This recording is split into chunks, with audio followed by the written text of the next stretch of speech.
नमस्कार, Avon astro देख रहे हैं आप सभी और आपके साथ हूं मैं जय मिश्रा। साथियों, एवन एस्ट्रो हमारा ये चैनल जो है वो विशेष तौर पर ज्योतिष विज्ञान के लिए पूरे तरीके से समर्पित है। हर नए एपिसोड में हम आपको नई जानकारियां देते हैं ज्योतिष शास्त्र से जुड़ी हुई। जैसे कि बीते एपिसोड में हमने आपको एक नए सेगमेंट से परिचित करवाया, नक्षत्र से जुड़ी हुई बातें यहाँ पर आपके साथ शुरू की और अश्विनी नक्षत्र के बारे में आपको जानकारी भी दी।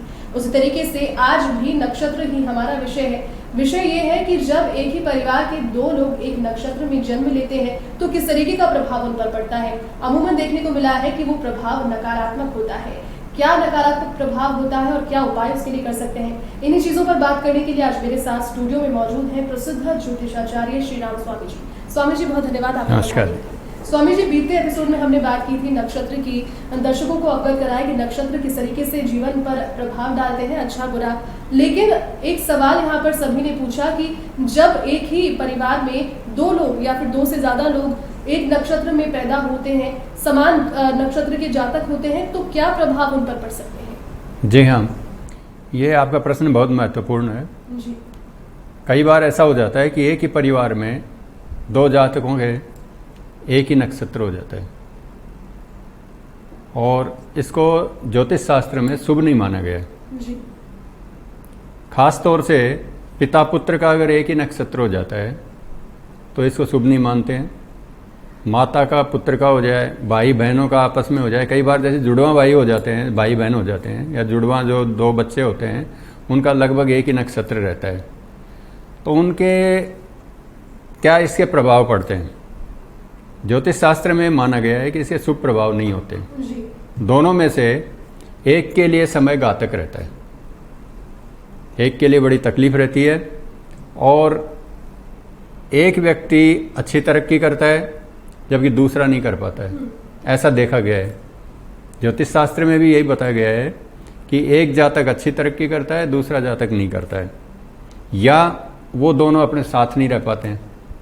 जैसे पिता पुत्र हैं, आपस में मान लो उनकी बनती नहीं है तो वो साथ नहीं रह पाए, या काम धंधे के लिए कहीं दूसरी जगह चला जाए, पुत्र कहीं और चला जाए, पिता कहीं रहे, साथ नहीं रह पाते। ये इस तरह की स्थिति रहती है इसमें। तो इसमें शांति का भी उपाय बताया गया है।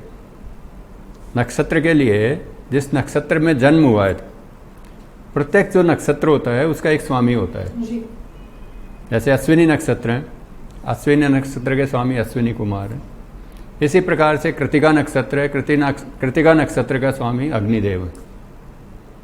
उदाहरण के लिए जैसे दो जातक हैं और उनका कृतिका नक्षत्र का जन्म है, तो उसके लिए सबसे बढ़िया उपाय ये है कि कृतिका नक्षत्र के जो स्वामी है अग्निदेव या सूर्यदेव, सूर्य भी अग्नि के प्रतीक है, इनकी मूर्ति बनवाएं, धातु की मूर्ति बनवाएं।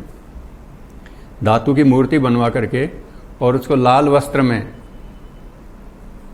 वस्त्र में उसको लपेट करके और कलश के ऊपर विराजमान करें। नवग्रहों की, गणेश जी की पूजन करें, उसके पश्चात षोडश मातृका नवग्रहों की पूजन करें। पूजन करने के पश्चात में हवन करें। हवन में 105 आहुति कृतिका नक्षत्र की दें। जो यजुर्वेद के मंत्र हैं, ओम अग्निर्मूर्धा दिवय कुकुत्पुति पृथिव्याम अपान सिंजेता जिन्वती ओम अग्नये नमः। इस प्रकार से ये जो शुक्ल यजुर्वेद का जो मंत्र है, तो सब नक्षत्रों के अलग अलग मंत्र हैं, तो उस मंत्र की 105 आहुति दें। आहुति देने के पश्चात जो कलश का जो जल है, कलश के जल में सभी देवताओं का आह्वान होता है। कलश का जल से जो जातक हैं जो हवन करवा रहे हैं, दोनों को ही साथ में बिठाएं जिनके दोनों का एक ही नक्षत्र का जन्म है। उसके ऊपर उससे शांति पाठ करके जल का प्रोक्षण करें, इससे उनकी शांति होती है। इसी प्रकार से नक्षत्र की शांति के लिए व्रत का भी निदान है। जी। आप जैसे कृतिका नक्षत्र है, कृतिका नक्षत्र कार्तिक मास का जो नाम है कृतिका से शुरू होता है। आश्विन मास है, अश्विनी नक्षत्र से शुरू होता है। मार्गशीर्ष है, ये मृगशिरा से शुरू होता है नाम। तो जब जिस महीने में ये नक्षत्र आए उस नक्षत्र से व्रत आरंभ करें। जो जातक का जन्म, इनका दो जातकों का जन्म इसमें एक ही परिवार के, वो व्रत आरंभ करें। शुरुआत के 4 महीने उनके जो अन्न का दान करें, फिर अगले जो 4 महीने में उसमें अलग दान का विधान है, फिर अगले 4 महीने अलग दान का विधान है। तो इस प्रकार से 12 महीने तक ये व्रत करें। इससे जो नक्षत्रजन्य दोष है ये दूर हो जाता है निश्चित रूप से।